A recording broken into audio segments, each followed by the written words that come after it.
Le soleil de juillet brillait impitoyablement sur l'asphalte brûlant du garage Mercier, situé dans le 15e arrondissement de Lyon. À l'intérieur de l'atelier climatisé, une tension palpable flottait dans l'air saturé d'odeurs d'huile moteur et de solvant. Agnès Moreau, 62 ans, se tenait debout devant une Mercedes AMG GT-R d'un vert émeraude étincelant, ses mains calleuses posées délicatement sur le capot, comme si elle caressait un être vivant. Son regard perçant, d'un bleu délavé par les années passées à plisser les yeux sous les capots, scrutait un détail que personne d'autre n'avait remarqué. Derrière elle, Marc Dufour, le chef d'atelier, un homme de 45 ans, au ventre proéminent et à la montre Rolex ostentatoire, tapait du pied avec impatience. « Agnès, bon sang, cette voiture a déjà été révisée 3 fois par nos meilleurs mécaniciens. Le client vient la chercher dans 2 heures. Tu perds ton temps et le mien. » Sa voix résonnait dans l'atelier, teintée de cette arrogance particulière aux hommes qui n'ont jamais vraiment eu à prouver leur valeur. Les autres mécaniciens, 5 hommes entre 25 et 50 ans, avaient cessé leur travail pour observer la scène. Certains ricanaient discrètement, d'autres secouaient la tête avec un mélange de pitié et d'agacement. Agnès ne broncha pas. Ses doigts effleurèrent le joint du capot avec une précision chirurgicale, puis elle se pencha pour examiner l'alignement des phares xénon. « Marc, cette voiture a été repeinte », dit-elle d'une voix calme mais ferme, sans lever les yeux. Le silence tomba comme une chape de plomb. Marc éclata d'un rire gras qui fit trembler son double menton. « Repeinte ? Tu délires complètement, ma pauvre Agnès. Cette Mercedes vaut 400 000 € et appartient à Monsieur Beaumont, un de nos clients les plus importants. Elle est sortie de chez AMG il y a 6 mois. Personne n'a touché à la peinture. » Agnès se redressa lentement, ses vertèbres craquant après 40 années, passées courbées sous des châssis. Elle tourna son regard vers Marc et quelque chose dans l'intensité de ses yeux fit taire son ricanement. Le numéro de série gravé sous le capot ne correspond pas au code VIN affiché sur le tableau de bord. La peinture du montant de portière gauche présente une texture légèrement différente, visible uniquement sous lumière rasante. Et si vous examinez attentivement les rivets de fixation du pare-choc avant, vous verrez qu'ils sont en aluminium, alors que Mercedes AMG utilise exclusivement de l'acier inoxydable, grade 316L pour ce modèle. Un silence stupéfait s'abattit sur l'atelier. Laissez-moi vous raconter l'histoire extraordinaire qui se cache derrière ce moment. Une histoire qui va vous émouvoir profondément et vous montrer que le vrai talent ne connaît ni âge ni genre. Si vous croyez que les femmes méritent le respect, que l'expérience vaut tous les diplômes du monde, laissez votre like maintenant. Abonnez-vous à cette chaîne pour suivre des histoires qui vont toucher votre cœur. Et commentez ici en bas d'où vous regardez cette vidéo. Je veux savoir de quelle partie du monde vous m'accompagnez aujourd'hui. Agnès Gabrielle Moreau était née en 1962 dans le quartier ouvrier de la Guillotière, à Lyon. Ses mains portaient les stigmates d'une vie entière passée dans la graisse et l'huile moteur. Ses ongles, bien que propres, gardaient des traces sombres impossibles à effacer complètement, témoignage permanent de son métier. Elle mesurait 1,65 m, avec une stature robuste forgée par des décennies de manipulation d'outils lourds et de pièces mécaniques massives.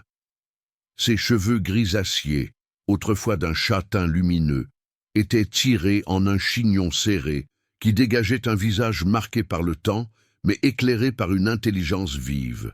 Ses yeux bleus pâles semblèrent voir à travers les apparences, décelant l'invisible là où d'autres ne voyaient que du métal et du plastique. Elle portait ce jour-là une combinaison de travail bleu, usée aux genoux et aux coudes, tachée malgré d'innombrables lavages. Ses chaussures de sécurité, des Timberland Pro, achetées d'occasion il y a 3 ans, montraient des signes d'usure avancée.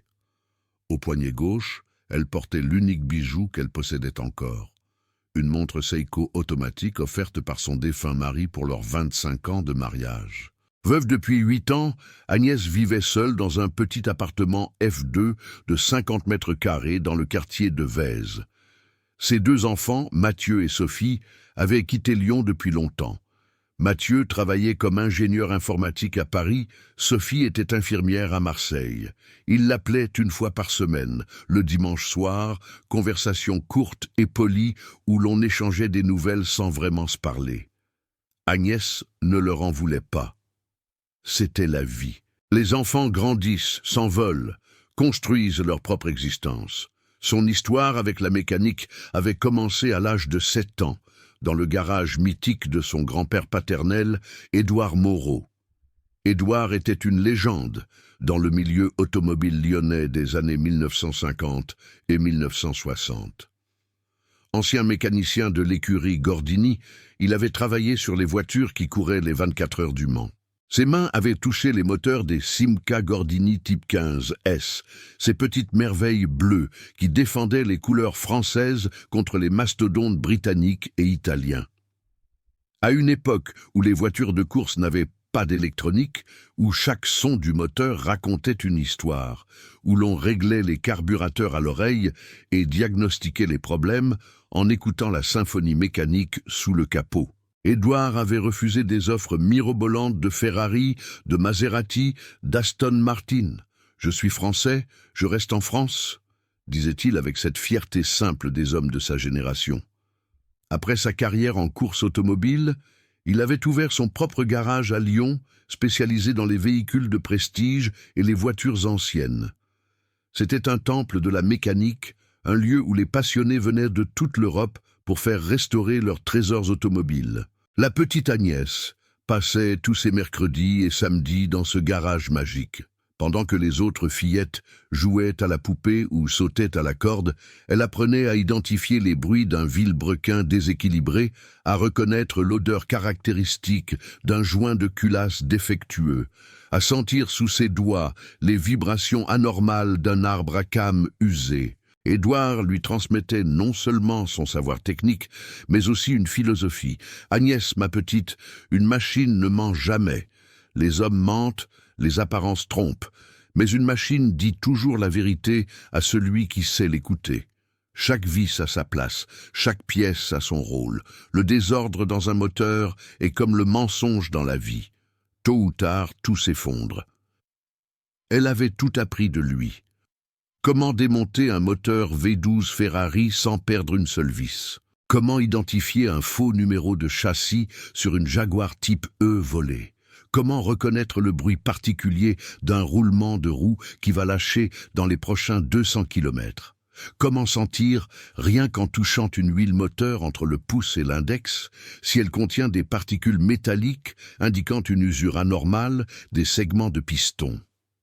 À 16 ans, Agnès pouvait diagnostiquer des pannes que des mécaniciens diplômés ne détectaient pas.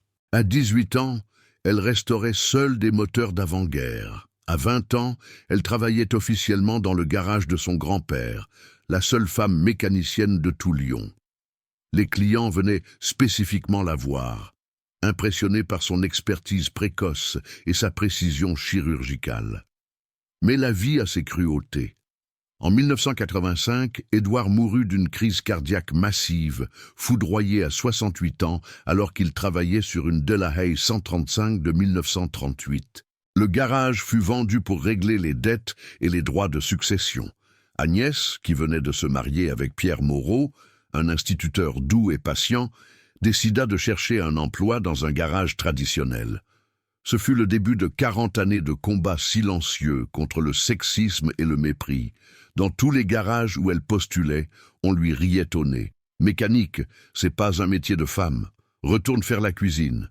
T'as les mains trop fragiles pour serrer des boulons. » Finalement, c'est le garage Mercier, nouvellement ouvert par Jean Mercier, le père de l'actuel propriétaire, qui l'embaucha.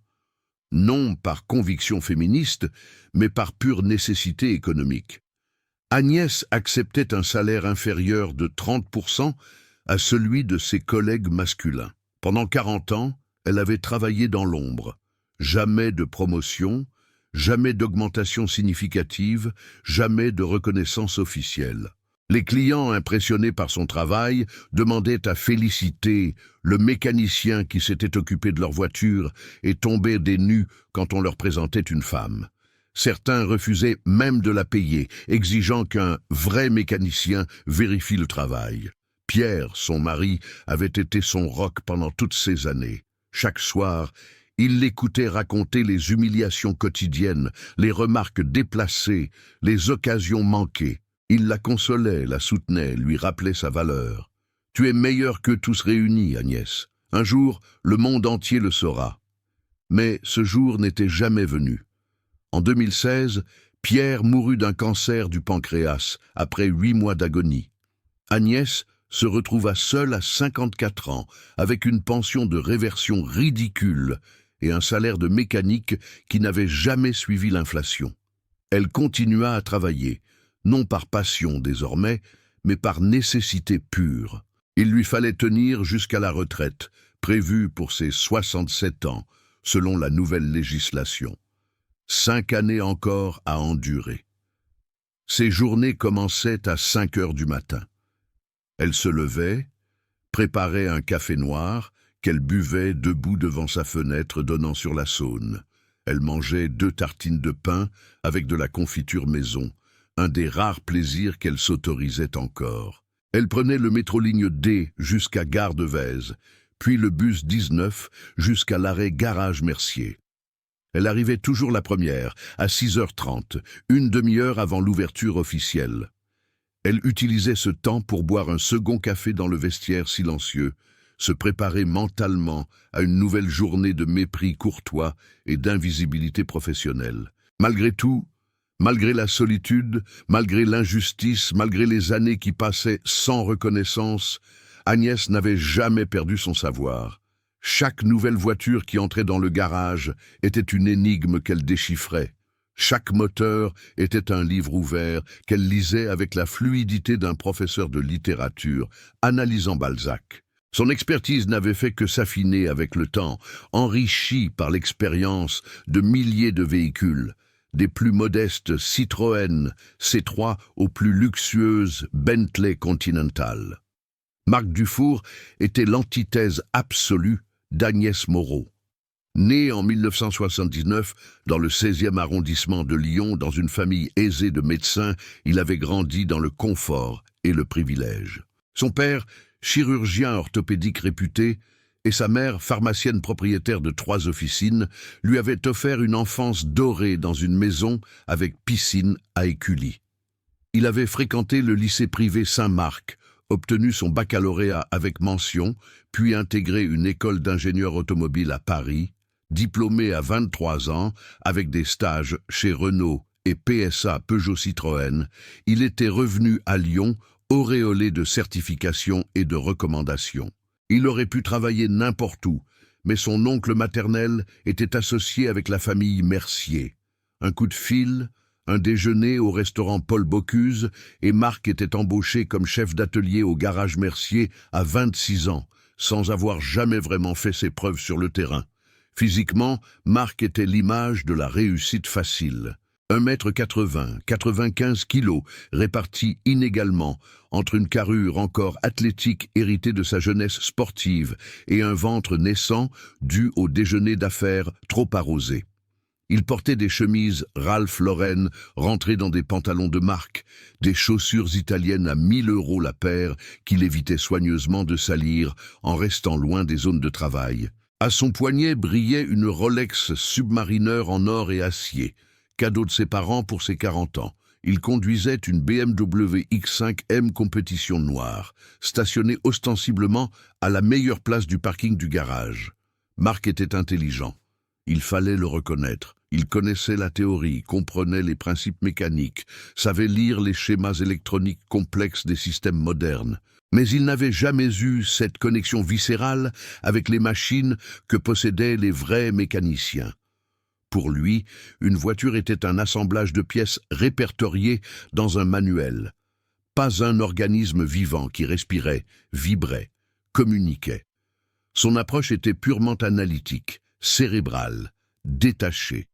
Connecter la valise de diagnostic, lire les codes d'erreur, remplacer la pièce défectueuse selon la procédure. Méthodique, efficace, mais sans âme. Derrière sa façade de professionnel accompli se cachaient des fissures profondes. Marc était profondément seul. Son mariage avec Céline, une avocate d'affaires rencontrée lors d'un séminaire à Paris, avait explosé après 5 ans. Elle l'avait quitté en emportant leur fille unique, Léa, aujourd'hui âgée de 12 ans. « Tu n'es jamais vraiment présent, Marc », avait-elle dit lors de leur dernière dispute, celle qui avait scellé la séparation. « Physiquement, oui, mais ton esprit est ailleurs. Tu parles aux gens comme s'ils étaient des subordonnés. Tu parles à ta propre fille comme si elle était une employée. Je ne peux plus vivre comme ça. » Céline vivait maintenant à Bordeaux avec Léa et son nouveau compagnon, un architecte qui, d'après ce que Marc avait compris, savait écouter et sourire sincèrement.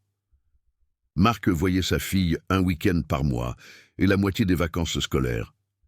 Ces retrouvailles étaient tendues, pleines de silences gênés et de conversations superficielles. Léa avait hérité du regard perçant de sa mère et semblait jauger son père à chaque visite, le trouvant invariablement insuffisant.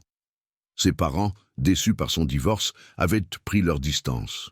« On t'avait pourtant bien élevé », avait soupiré son père lors d'un dîner glacial. « Comment as-tu pu laisser filer une femme comme Céline ?» Même eux ne comprenaient pas. Personne ne comprenait. Pour compenser ce vide affectif, Marc s'était construit une armure d'arrogance professionnelle.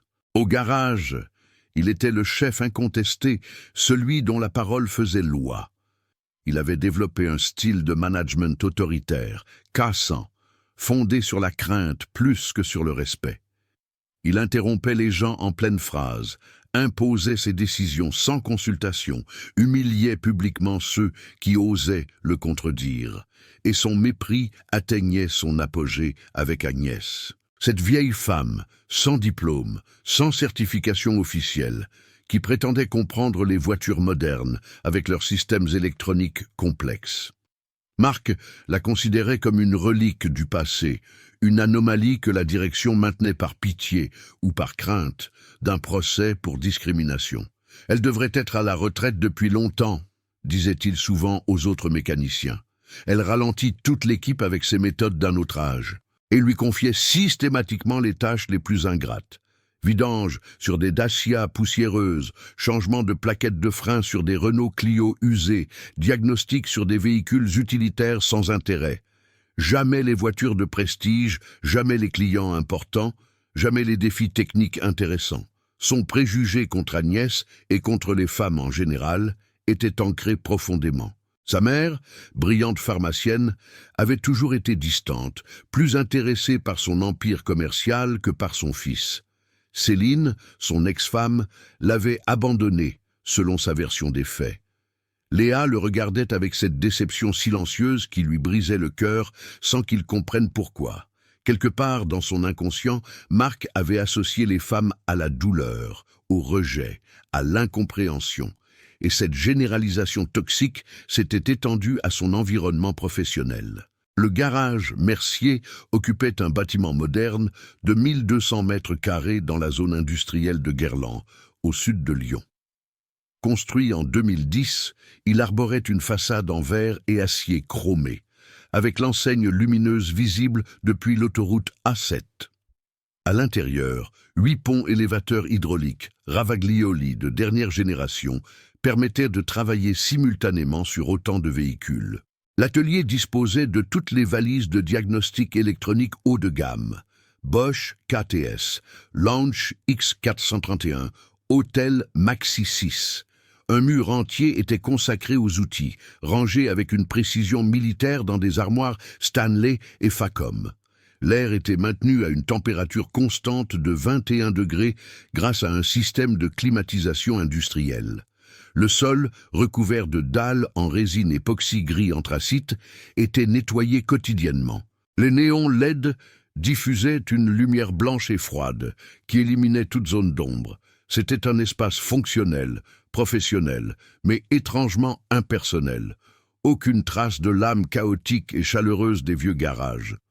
Le garage était spécialisé dans les véhicules haut de gamme, Mercedes, BMW, Audi, Porsche, et occasionnellement des marques encore plus prestigieuses comme Ferrari, Lamborghini ou Bentley. La clientèle était composée de chefs d'entreprise, de professions libérales, aisées, d'héritiers, de sportifs professionnels. Des gens habitués à ce que leurs exigences soient satisfaites immédiatement, qui payaient sans sourciller des factures à 4 ou 5 chiffres. Ce jeudi de juillet, la Mercedes AMG GT-R verte était arrivée 3 semaines plus tôt, amenée par son propriétaire, M. Philippe Beaumont. Beaumont était un promoteur immobilier de 53 ans, connu à Lyon pour ses projets controversés de rénovation urbaine qui transformaient des quartiers ouvriers en résidences de luxe. Il était aussi client régulier du garage Mercier depuis 5 ans, dépensant en moyenne 50 000 € par an en entretien et personnalisation de sa collection de véhicules de prestige. La Mercedes AMG GT-R, surnommée la Bête verte de l'enfer, en référence au circuit du Nürburgring où elle avait été développée, représentait le summum de la technologie automobile Mercedes.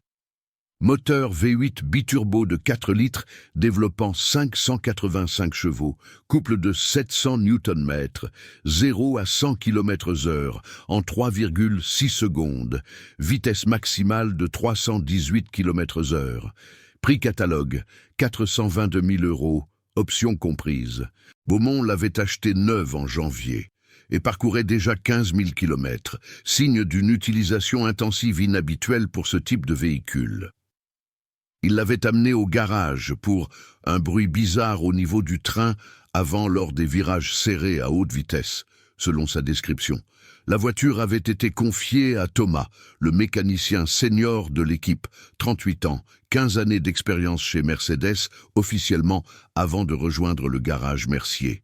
Thomas avait effectué un diagnostic complet, contrôle de la géométrie, vérification des triangles de suspension, inspection des rotules, examen des roulements de roues, test du différentiel autobloquant. Tout semblait parfait. Il avait conclu à un bruit normal lié au pneumatique Michelin Pilot Sport Cup 2 semi-slicks, monté en option, connu pour être bruyant sur certains revêtements. Facture, 850 € pour 3 heures de diagnostic. Beaumont était revenu 2 jours plus tard, furieux. Le bruit persistait, peut-être même s'était-il amplifié. Marc avait alors confié la voiture à Julien, le spécialiste électronique, 29 ans, diplômé d'une école d'ingénieurs automobiles avec une spécialisation en systèmes embarqués.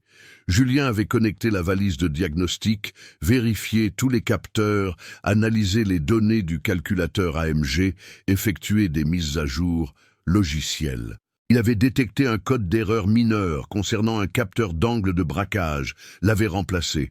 Facture, 1 200 €.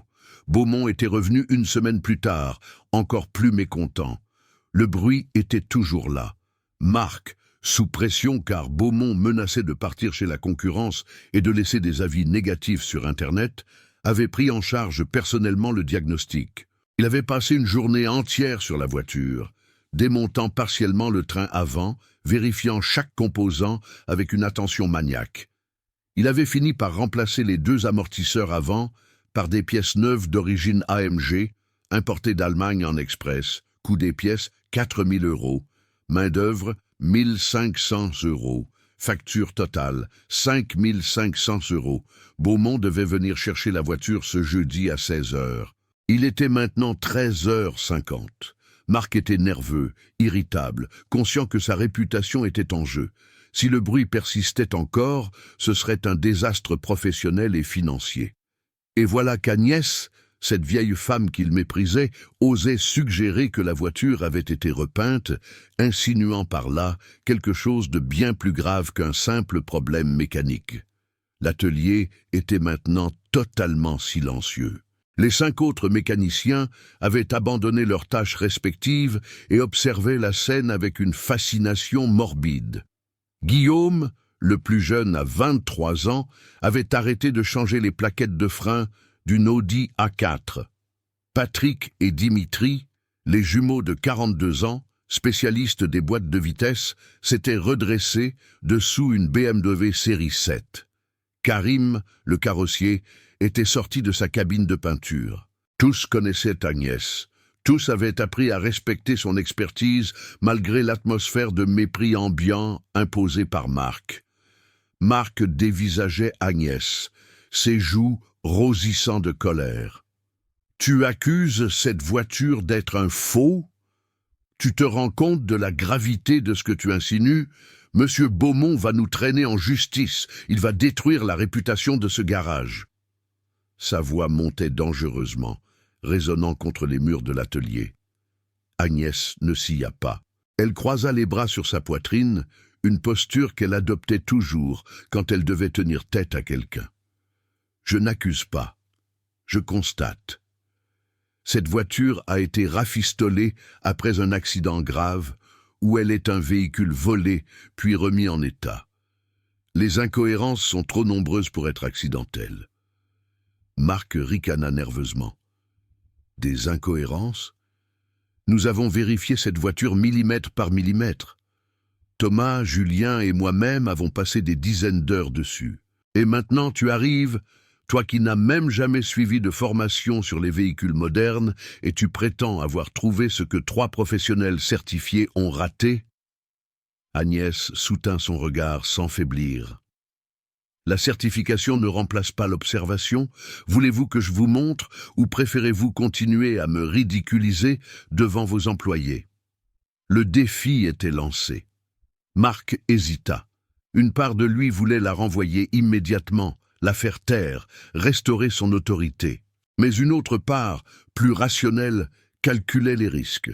Si Agnès avait raison, si cette voiture était effectivement problématique et qu'il la rendait à Beaumont sans vérification, les conséquences pourraient être catastrophiques. Pire encore, si la voiture était volée et que le garage était accusé de complicité. Il prit une longue inspiration, sentant les regards de tous ses employés sur lui. « Très bien, Agnès. Montre-nous ces fameuses incohérences. Mais si tu te trompes, si tu nous fais perdre notre temps pour rien, je te garantis que tu regretteras cette petite comédie. » Agnès hocha la tête et se dirigea vers son casier personnel.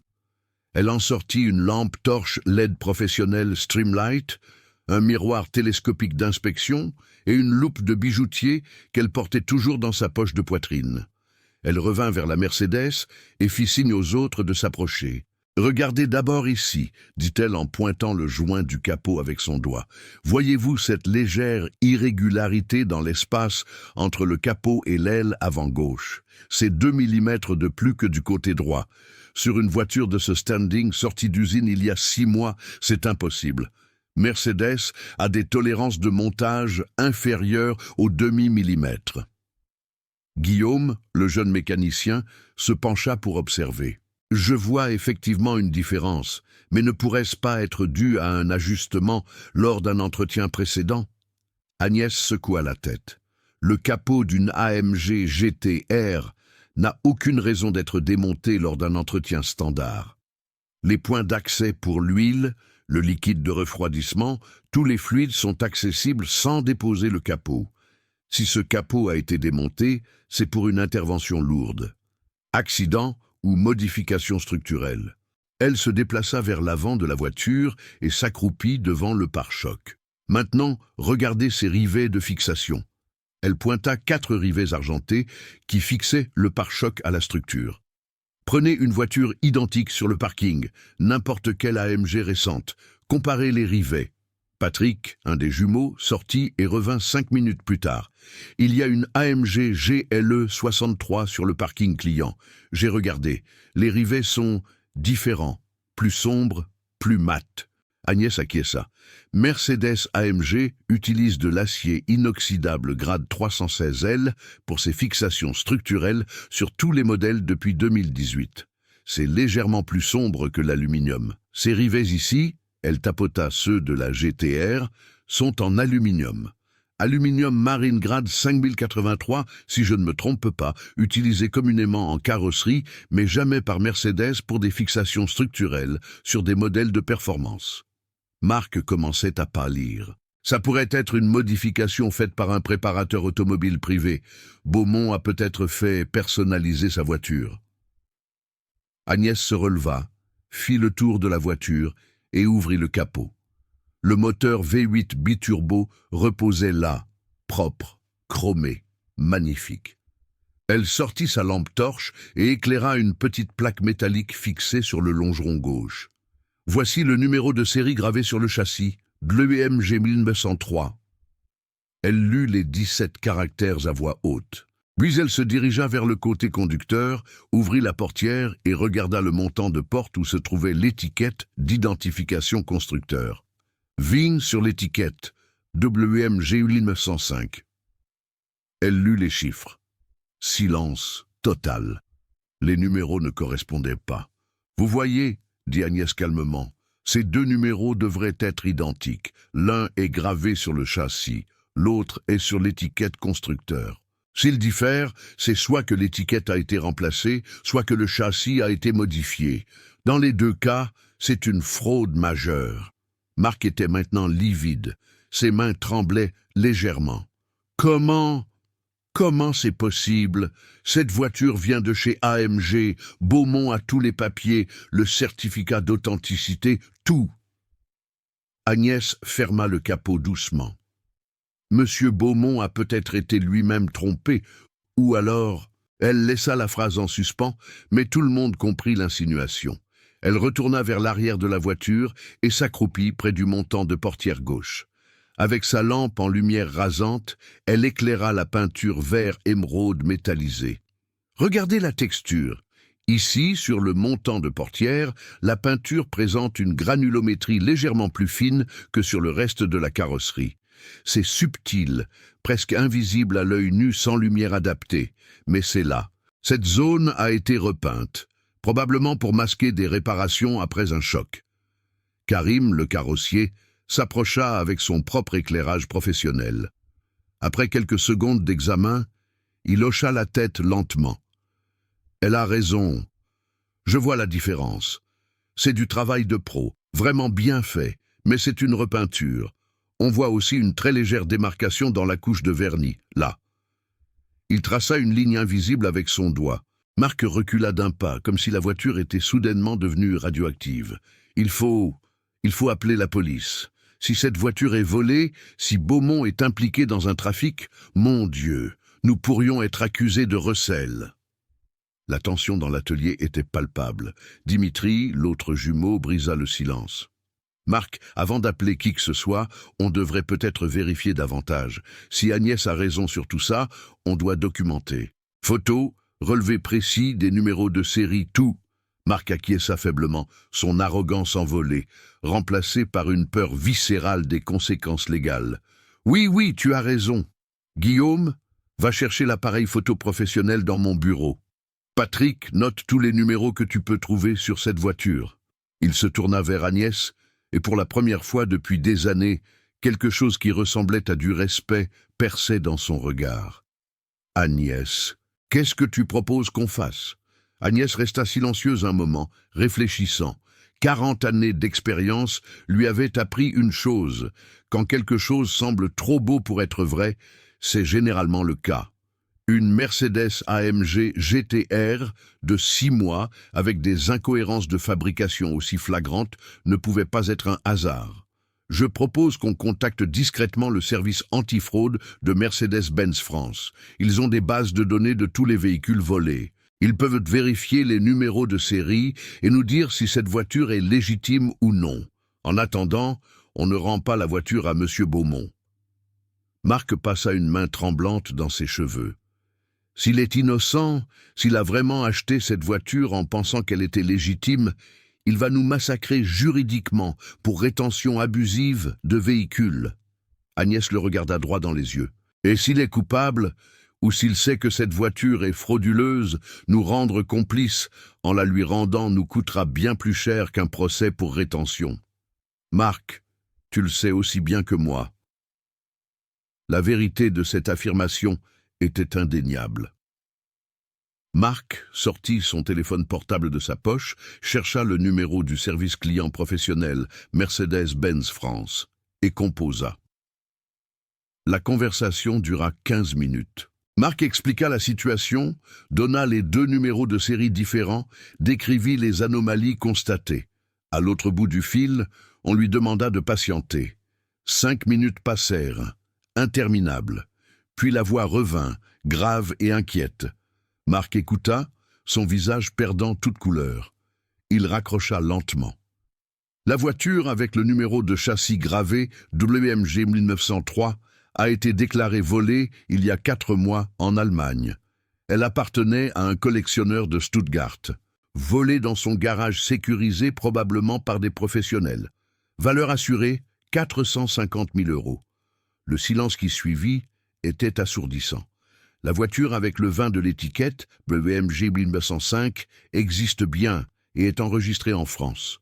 Mais selon leurs archives, elle est bleue métallisée, pas verte. Elle appartient à un dentiste de Nice qui la possède toujours et n'a signalé aucun vol. Agnès ferma les yeux un instant. Donc quelqu'un a volé une GTR verte en Allemagne, l'a réparée après probablement un accident pendant le vol ou le transport, puis a falsifié les documents en utilisant le vin d'une vraie GTR française pour créer une identité légale. C'est du travail de professionnel, un réseau organisé. Marc était paralysé. Beaumont. Beaumont arrive dans 2 heures. Qu'est-ce qu'on fait? Karim intervint. On appelle la police. Maintenant. C'est la seule chose sensée à faire. Marc hocha la tête et composa le 17. Il expliqua la situation au commissariat du 7e arrondissement qui transféra l'appel à la brigade de répression du banditisme. Un lieutenant nommé Moreau, aucun lien de parenté avec Agnès, pure coïncidence, lui demanda de ne toucher à rien et annonça l'arrivée d'une équipe dans 30 minutes. Les 30 minutes suivantes furent étranges. Les mécaniciens continuèrent mécaniquement leurs tâches sur les autres véhicules, mais tous jetaient des coups d'œil réguliers vers la Mercedes verte qui trônait maintenant au centre de l'atelier comme une pièce à conviction dans un musée du crime. Agnès était assise sur un tabouret près de son établi, sirotant un café froid qu'elle avait préparé le matin. Marc faisait les 100 pas, alternant entre vérifier son téléphone et regarder l'horloge murale. À 14h20 précise, 2 véhicules banalisés se garèrent devant le garage. 4 policiers en civil en descendirent, menés par le lieutenant Moreau, un homme d'une 50aine d'années aux tempes grisonnantes et au regard fatigué mais intelligent. Les présentations furent rapides. Le lieutenant écouta Marc expliquer la découverte, puis il se tourna vers Agnès. « Madame Moreau, c'est bien vous qui avez détecté les anomalies ?» Agnès se leva et acquiesça. « Oui, lieutenant. Pouvez-vous me montrer exactement ce que vous avez trouvé ?»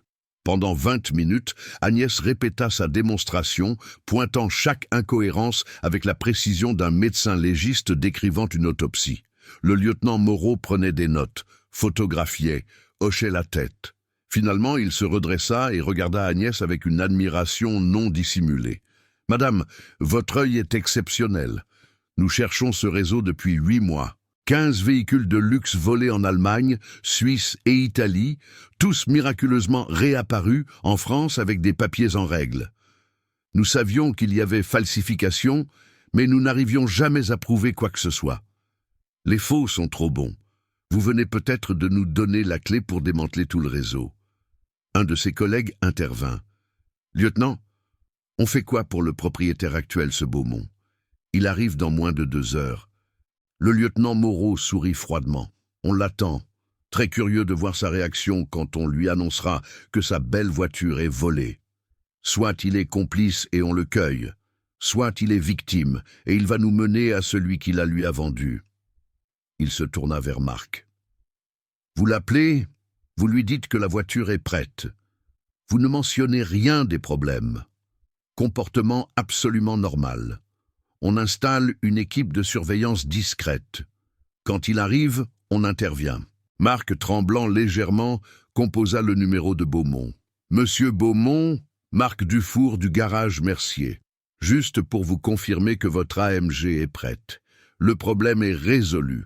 Vous pouvez passer la chercher à 16 heures comme prévu. » La voix de Beaumont, confiante et arrogante, résonna dans le haut-parleur du téléphone. « Parfait, Marc.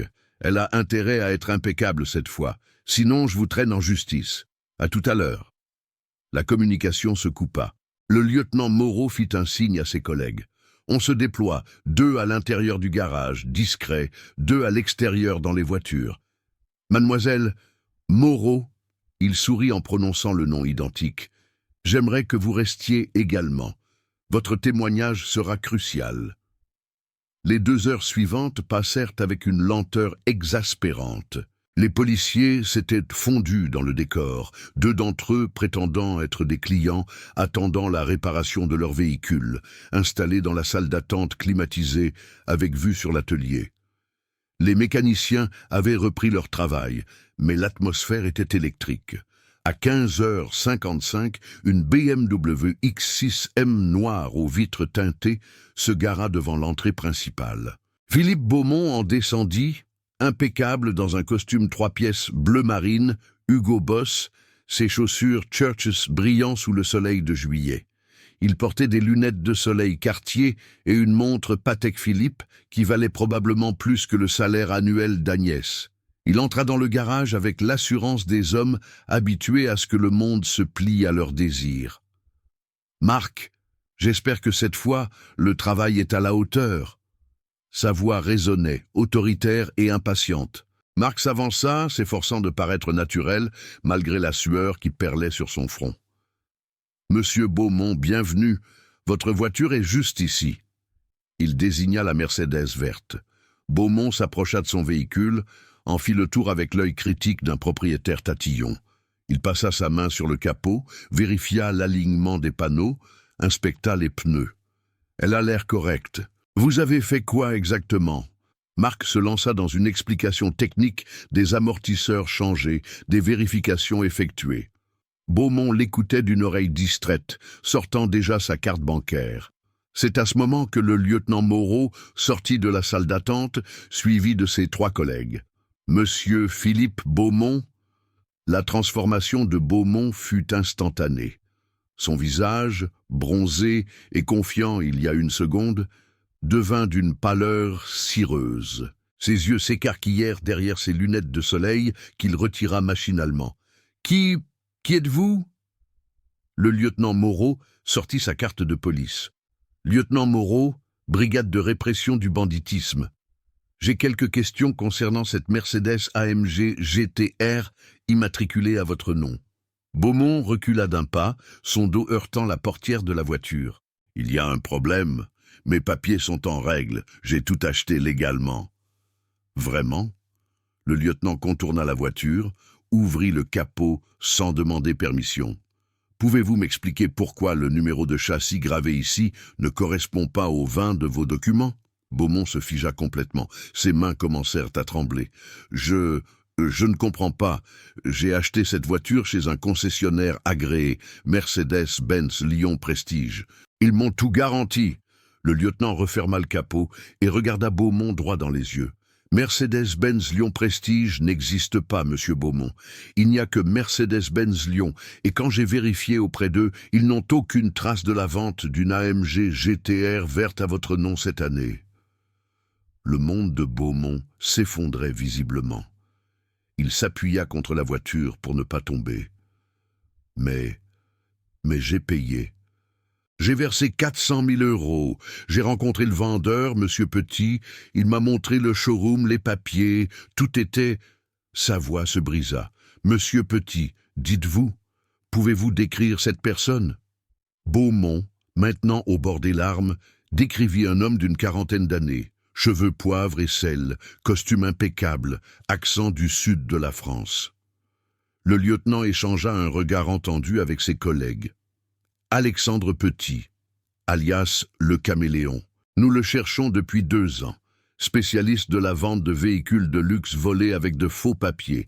Il monte des faux showrooms temporaires, rencontre les clients dans des lieux prestigieux. Tout est fait pour inspirer confiance. Puis, il disparaît avec l'argent. Beaumont s'effondra littéralement, s'asseyant par terre, le dos contre la voiture qui lui avait coûté une fortune et qui n'était qu'une illusion. 400 000 €, toutes mes économies. J'ai même emprunté pour l'acheter.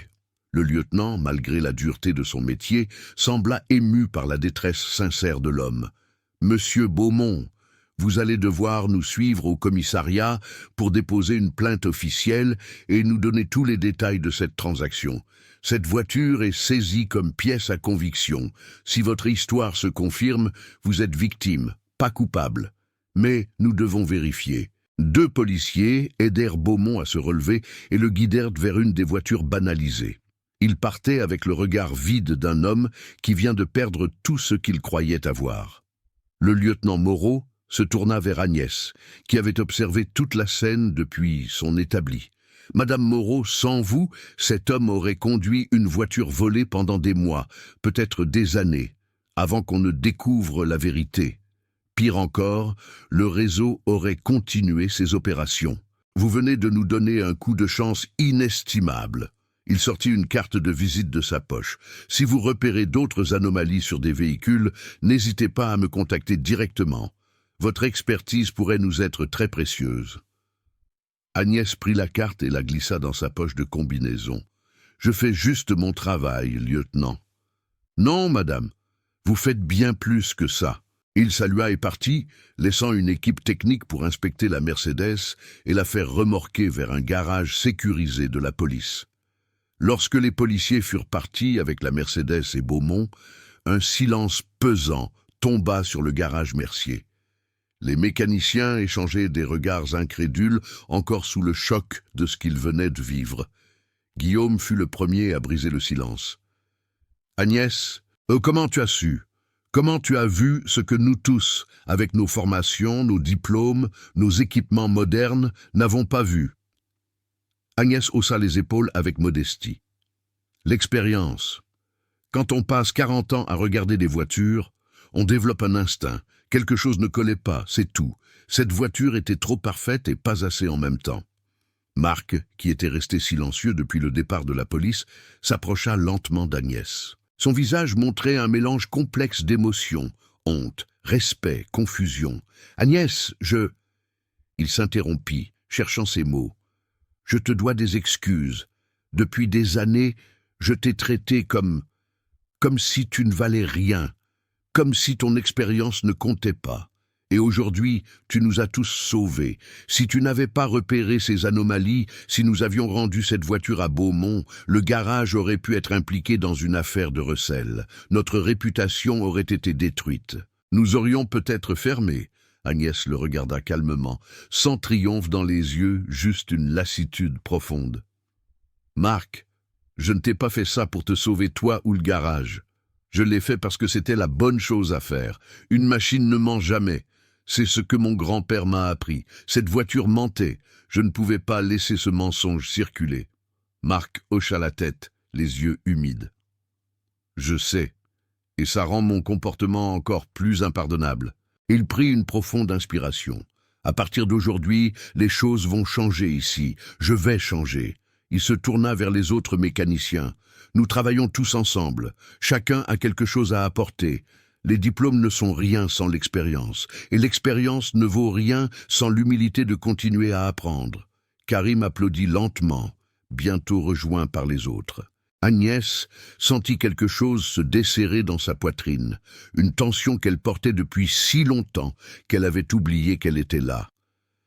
Les semaines suivantes virent une transformation progressive du garage Mercier. Marc tint parole. Il commença à consulter Agnès sur les cas difficiles, lui confiant des véhicules de prestige qu'il ne lui aurait jamais donnés auparavant.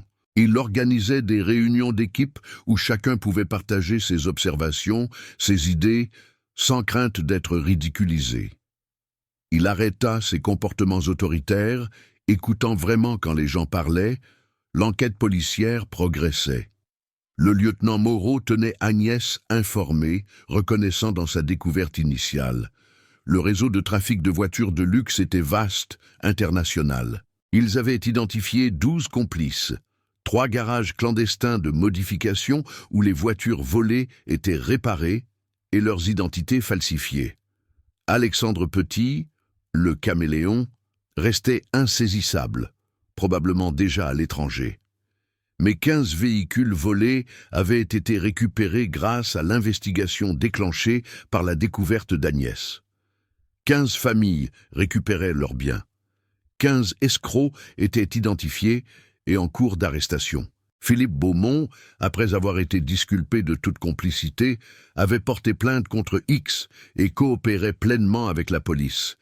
Il avait perdu ses 400 000 €, l'assurance refusant de couvrir une transaction privée non vérifiée. Une leçon coûteuse. Mais quelque chose d'inattendu se produisit. Beaumont, humble pour la première fois de sa vie probablement, vint au garage Mercier 3 mois après l'incident. Il demanda à parler à Agnès.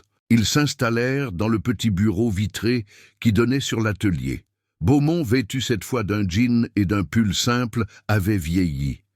Ses cheveux montraient plus de gris, son visage plus de rides. « Madame Moreau », commença-t-il, sa voix dénuée de l'arrogance qui la caractérisait avant, « je voulais vous remercier personnellement. Vous m'avez sauvé d'une situation qui aurait pu être bien pire.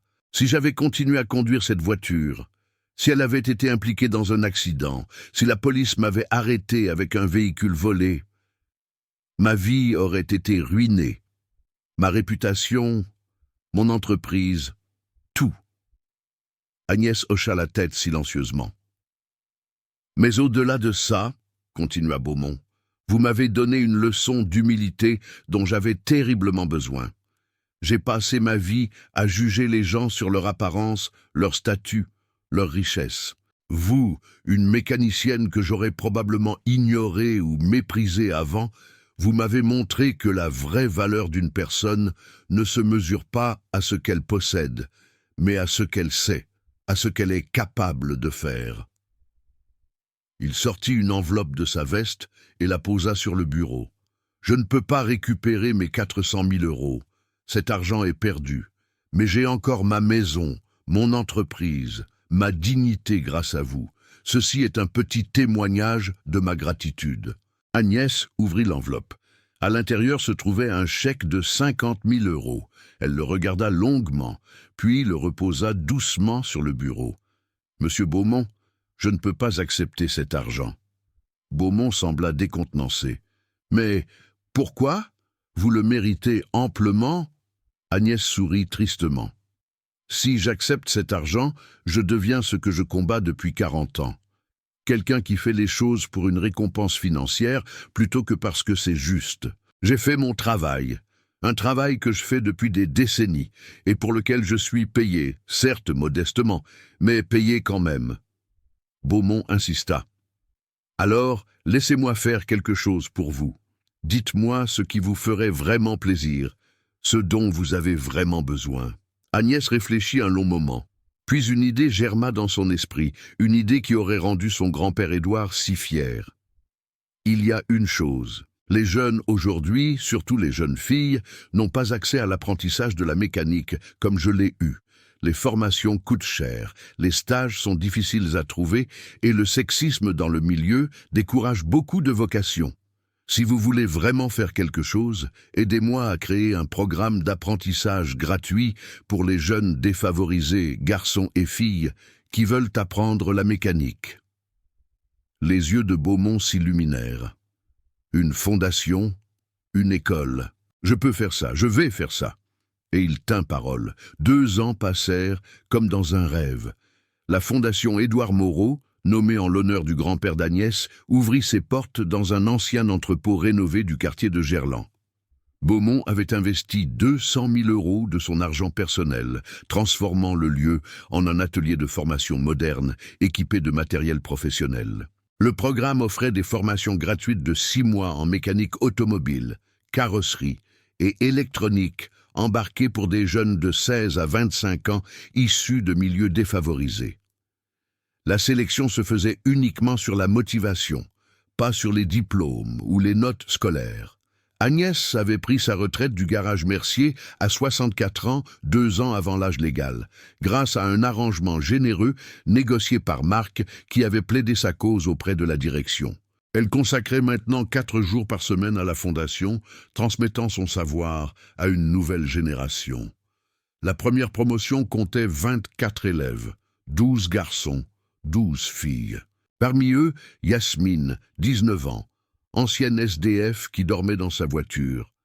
Malik, 22 ans, sorti de prison après une condamnation pour vol qu'il regrettait profondément.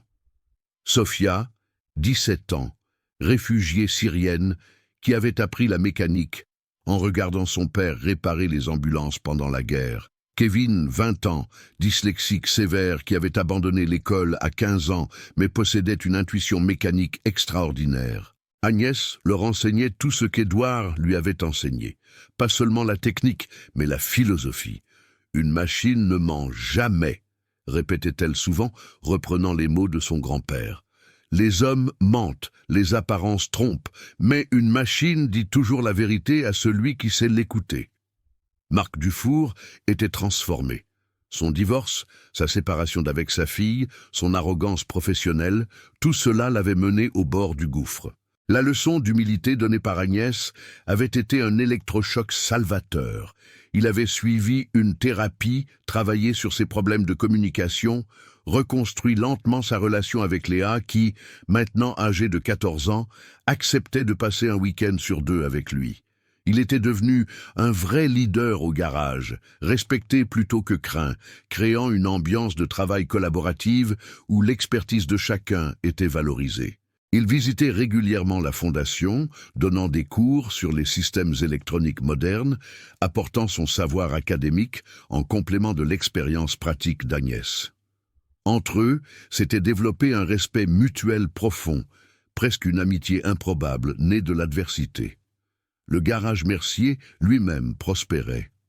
La nouvelle ambiance de travail avait amélioré la qualité du service, réduisant les erreurs, augmentant la satisfaction client.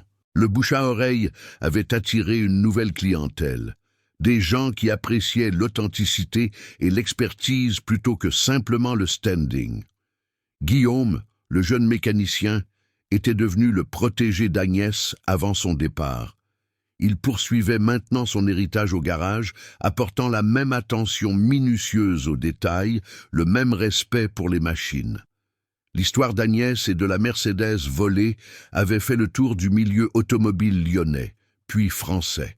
Un journaliste de l'équipe auto avait écrit un long article sur la mécanicienne qui a démantelé un réseau international de trafic de voitures de luxe. L'article avait été repris, partagé, commenté. Agnès était devenue, à sa grande surprise, et malgré son désir de discrétion, une figure publique. Elle recevait des invitations pour des conférences, des demandes d'interviews, des propositions de collaboration. Elle déclinait la plupart, préférant se concentrer sur ses élèves. Le lieutenant Moreau, qui avait effectivement un lien de parenté lointain découvert par hasard, un arrière-grand-oncle commun, était devenu un ami. Il passait parfois à la fondation raconter aux élèves des histoires de véhicules trafiqués, d'escroqueries automobiles, les sensibilisant à l'importance de l'intégrité professionnelle. « Votre expertise, leur disait-il, est une responsabilité. Vous pouvez l'utiliser pour aider ou pour nuire. Choisissez toujours d'aider. » 1 an après l'ouverture de la fondation, un événement bouleversa Agnès. Un soir de novembre, alors qu'elle fermait l'atelier, une femme élégante d'une 60aine d'années l'attendait dehors. « Madame Moreau, permettez-moi de me présenter. Je suis Isabelle Girard, directrice des ressources humaines de Mercedes-Benz France. » Agnès, surprise, l'invita à entrer. Elles s'installèrent dans le petit bureau que Beaumont avait aménagé pour Agnès. « Nous avons suivi votre histoire avec grand intérêt, » commença Madame Girard. « Votre découverte du réseau de trafic nous a permis de récupérer 15 véhicules volés, mais surtout de mettre en lumière des failles dans nos systèmes de traçabilité et d'authentification. Grâce à vous, nous avons renforcé nos procédures.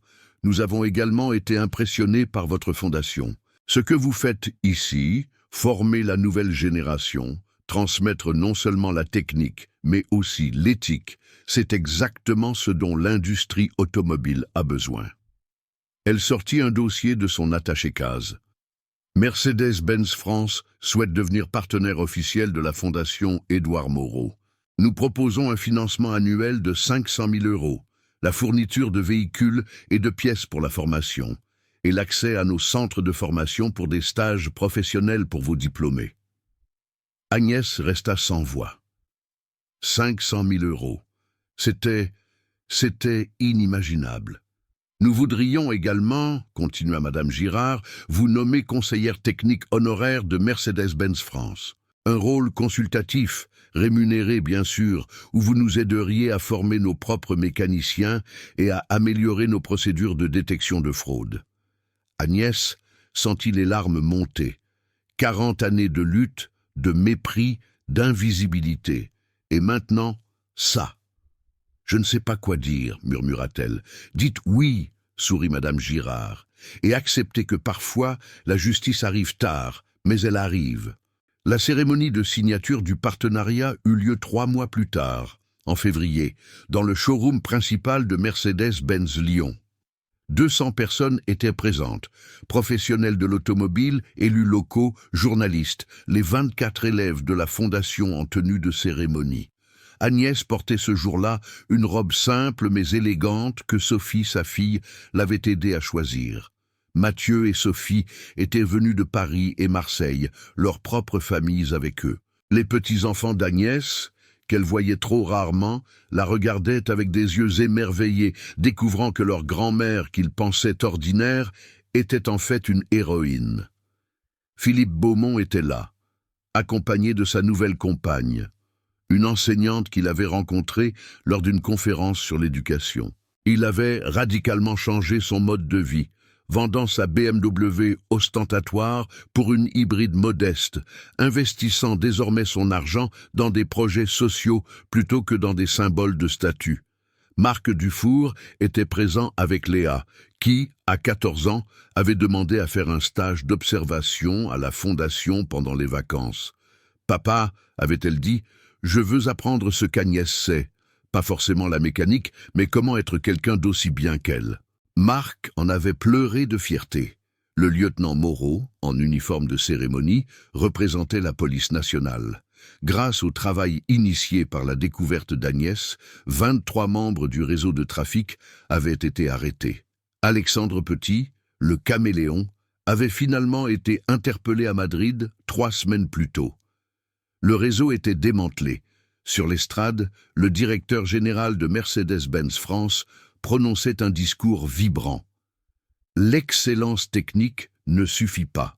Il faut aussi l'intégrité morale, l'attention aux détails, et le courage de dire la vérité quand tout le monde préfère regarder ailleurs. Madame Agnès Moreau incarne ces valeurs. Elle nous rappelle que le véritable professionnalisme n'a rien à voir avec les diplômes ou les certifications, mais tout à voir avec la compétence, l'éthique et le dévouement. Puis ce fut au tour d'Agnès de parler. Elle s'avança vers le micro, sentant le poids de tous ses regards sur elle. Pendant un instant, elle revit toute sa vie défiler. La petite fille de 7 ans dans le garage d'Édouard, l'adolescente passionnée qui démontait des moteurs, la jeune femme combattant le sexisme quotidien, l'épouse pleurant son mari, la mécanicienne invisible travaillant dans l'ombre. Et maintenant, ça. Je ne suis pas quelqu'un qui aime les discours, commença-t-elle, sa voix légèrement tremblante mais ferme. Toute ma vie, j'ai préféré laisser mon travail parler pour moi. Mais aujourd'hui, je dois dire quelques mots. Elle prit une inspiration profonde. Mon grand-père, Édouard Moreau, m'a enseigné que le talent n'a pas de genre, que la compétence n'a pas de classe sociale, qu'une machine dit toujours la vérité à celui qui sait l'écouter, peu importe qui est cette personne. Pendant 40 ans, j'ai été jugé sur mon apparence, mon sexe, mon manque de diplôme. On m'a dit que je n'étais pas assez bien, pas assez qualifié, pas assez tout. Et pendant 40 ans, j'ai fait mon travail du mieux que je pouvais, sachant que la seule validation dont j'avais vraiment besoin était celle de savoir que j'avais fait les choses correctement. Ce qui s'est passé avec cette Mercedes volée, ce n'était pas un acte héroïque, c'était juste moi, faisant ce que j'ai toujours fait, regarder vraiment, écouter vraiment, me soucier vraiment. Dans un monde où tout va de plus en plus vite, où l'on privilégie l'efficacité sur la précision, où l'on juge les livres à leur couverture, c'est devenu rare. Elle balaya la salle du regard, s'arrêtant sur ses élèves. À tous les jeunes ici, à ceux qui se sentent invisibles, sous-estimés, pas assez bons, vous êtes assez bons. Votre valeur ne dépend pas de ce que les autres pensent de vous. Elle dépend de ce que vous savez faire, de l'intégrité avec laquelle vous le faites et de votre refus d'abandonner quand c'est difficile. Ah, Marc, elle se tourna vers lui, qui a eu le courage de reconnaître ses erreurs et de changer. Le vrai courage n'est pas de ne jamais tomber, c'est de se relever et de devenir meilleur. À Monsieur Beaumont, qui a transformé une perte dévastatrice en opportunité d'aider les autres. La rédemption existe toujours pour ceux qui la cherchent sincèrement. Et à tous ceux qui, comme moi, ont passé leur vie dans l'ombre, faisant un travail que personne ne remarque, continuez. Quelqu'un, quelque part, bénéficie de votre excellence silencieuse. Le monde tourne grâce à vous. Elle marqua une pause, sentant l'émotion monter. Mon grand-père disait aussi que la dignité ne se vend pas et ne s'achète pas. On la garde même quand on a tout perdu. Et quand on la garde assez longtemps, le monde finit par la reconnaître. Merci à Mercedes-Benz France pour ce partenariat qui va changer la vie de tant de jeunes. Merci à tous ceux qui sont ici aujourd'hui. Et surtout, merci à toutes ces machines qui, pendant 40 ans, m'ont dit la vérité quand les humains me mentaient. L'applaudissement fut assourdissant, debout, durable. Yasmine, l'ancienne SDF devenue la meilleure élève de la promotion, pleurait ouvertement. Malik, l'ex-détenu, serrait les poings d'émotion, sachant qu'il avait trouvé sa voie. Sophia, la réfugiée syrienne, pensait à son père disparu qui lui avait transmis l'amour des machines. Kevin, le dyslexique, réalisait que l'intelligence prend 1000 formes différentes. Marc tenait la main de Léa, se promettant silencieusement de ne plus jamais juger quelqu'un sur des apparences. Beaumont pensait aux 400 000 € perdus et se disait que, finalement, c'était le meilleur investissement de sa vie, car il avait trouvé un sens. Le lieutenant Moreau souriait, sachant que la justice, parfois, ne vient pas d'une arrestation, mais d'une reconnaissance. 6 mois plus tard, par une chaude journée de juillet qui rappelait celle où tout avait commencé, Agnès se tenait dans l'atelier de la Fondation. La deuxième promotion, 36 élèves cette fois, venait de commencer. L'expansion avait été rapide, portée par l'enthousiasme et le succès de la première année. Sur les 24 premiers élèves, 23 avaient trouvé un emploi dans les 3 mois suivant leur diplôme. Yasmine travaillait maintenant chez Porsche Lyon, première femme mécanicienne de leur atelier. Malik avait été embauché par un transporteur routier pour entretenir leur flotte de camions. Sophia avait rejoint une ONG qui envoyait des mécaniciens dans les zones de conflit pour maintenir les véhicules humanitaires. Kevin, le dyslexique, était devenu formateur junior à la fondation même, sa capacité à expliquer les concepts mécaniques de manière intuitive plutôt qu'académique étant un atout précieux. Une jeune fille de 17 ans, timide, aux vêtements usés, s'approcha d'Agnès. « Madame Moreau, je peux vous poser une question ?»« Bien sûr, ma petite. Comment tu t'appelles ?»« Émilie. Émilie Blanc. Je viens d'un foyer d'accueil. J'ai abandonné l'école à 15 ans. Tout le monde me dit que je vais rien devenir, que je suis trop bête, trop pauvre, trop... rien. » Sa voix se brisa. « Est-ce que c'est vrai ? Est-ce que les gens comme moi peuvent vraiment réussir ?» Agnès prit délicatement les mains de la jeune fille dans les siennes, ses mains calleuses qui avaient tenu tant d'outils, réparé tant de machines, porté tant de fardeaux. « Émilie, laisse-moi te raconter mon histoire. » Et elle le fit. Elle raconta la petite fille qui apprenait la mécanique dans le garage de son grand-père, les 40 années d'invisibilité et de mépris, la Mercedes verte et tout ce qui avait suivi. Elle parla de dignité, de persévérance, de la vérité des machines et du mensonge des apparences. « Tu vois, conclut-elle, ce que les gens pensent de toi n'a aucune importance. Ce qui compte, c'est ce que tu sais faire, comment tu le fais et pourquoi tu le fais. Si tu fais les choses avec intégrité, avec excellence, avec cœur, le monde finira par le reconnaître. Peut-être pas aujourd'hui, peut-être pas demain, peut-être pas avant 40 ans, mais il finira par le reconnaître. » Émilie souriait à travers ses larmes. « Je vais travailler dur, je vais devenir la meilleure mécanicienne que vous avez jamais formée. » Agnès lui pressa les mains. « Tu sais quoi ? Je te crois. Alors que le soleil descendait sur Lyon, illuminant la Saône d'un orange doré, Agnès Moreau, 66 ans, mécanicienne, veuve, grand-mère, enseignante, regardait ses élèves travailler dans l'atelier qu'elle avait créé. L'odeur familière d'huile moteur et de métal flottait dans l'air. Le bruit des clés à choc, des perceuses, des rires et des conversations emplissait l'espace. Quelque part, elle sentait la présence d'Édouard, ce grand-père qui lui avait tout appris. Elle l'imaginait souriant, fier, hochant la tête avec cette satisfaction tranquille des hommes qui savent que leur héritage perdurera. « Une machine ne ment jamais », murmura-t-elle pour elle-même, et la vérité finit toujours par émerger. Sur son établi personnel, conservé précieusement de son ancien garage, reposaient ses outils. La clé à molette qu'Édouard lui avait offerte pour ses 10 ans. Le marteau dont le manche était usé par des décennies d'utilisation. La loupe de bijoutier qui avait révélé la vérité sur la Mercedes verte. Des outils simples, anciens, sans électronique ni technologie moderne, mais efficaces, vrais, honnêtes, comme elle. Si cette histoire a touché votre cœur, si vous croyez que le talent n'a pas de genre, que la compétence ne connaît pas les barrières de classe sociale, si vous pensez que la dignité et la persévérance finissent toujours par être reconnues, laissez votre like maintenant. Abonnez-vous à cette chaîne pour suivre d'autres histoires qui vont vous émouvoir profondément et vous rappeler que les héros ne portent pas toujours de cape. Parfois, ils portent des combinaisons de travail tachées d'huile. Partagez cette histoire avec quelqu'un qui a besoin d'entendre qu'il ne faut jamais juger les gens par leur apparence, par leur âge, par leur sexe, par leur manque de diplôme. Commentez ici en bas ce que vous avez ressenti en écoutant l'histoire d'Agnès. Racontez-nous, avez-vous déjà été sous-estimé?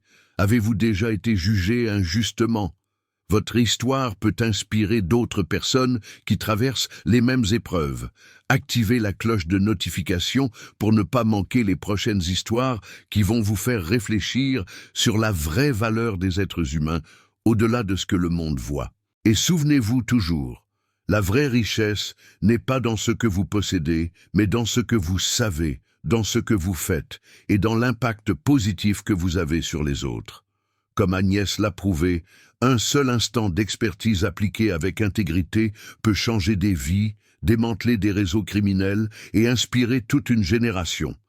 Ne sous-estimez jamais votre propre valeur. Le monde a besoin de vous, exactement comme vous êtes.